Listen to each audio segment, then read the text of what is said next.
राधे राधे। हमारे YouTube channel में आप सभी लोगों का स्वागत है। भसुर गाली गीत प्रस्तुत करने जा रहे हैं। कैसा लगा कमेंट करके बताइएगा। लाइक शेयर सब्सक्राइब पूरा वीडियो देखिएगा, पूरा सपोर्ट करिएगा। गोरखपुर से रेल चली है और चली दो पहिया, भसुर के दीदी भाग गईली, आई हो दादा कैया, भसुर के दीदी भाग गईली। गोरखपुर से रेल चली है और चली दो पहिया, भसुर के दीदी भाग गईली, आई हो दादा कैया, भसुर के दीदी भाग गईली।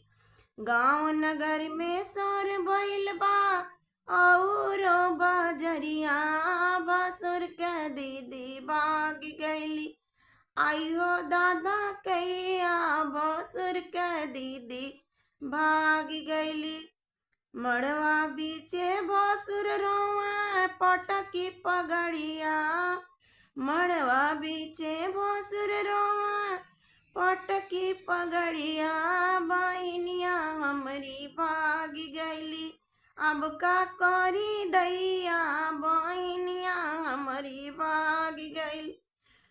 हमरे भैया हमरे बड़ा रंगीला खोजेल बाजरिया, भैया हमरे बड़ा रंगीला खोजेल बाजरिया, भसुर के दीदी पकड़ाई गईली, ओही मलिया के नी संगवा, भसुर के दीदी पकड़ाई गईली।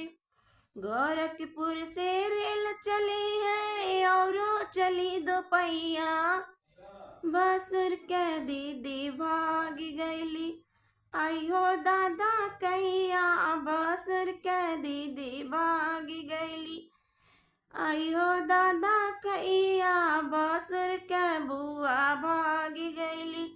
गांव नगर में शोर भइल बा और बजरिया, भसुर के बुआ भाग गईली, आई हो दादा कैया, भसुर के बुआ भाग गईली। मड़वा बीचे भसुर रोवा पटकी पगड़िया, बहनिया हमरी बुआ हमरी भाग गईली, अब का करी दैया, बुआ हमरी भाग गईली। हमरे चाचा बड़ा रंगीला, हमरे चाचा बड़ा रंगीला खोजेल बाजरिया, भसुर के दी बुआ पकड़ाई गईली, ओही अइरा के नी संगवा, भसुर के बुआ पकड़ाई गईली।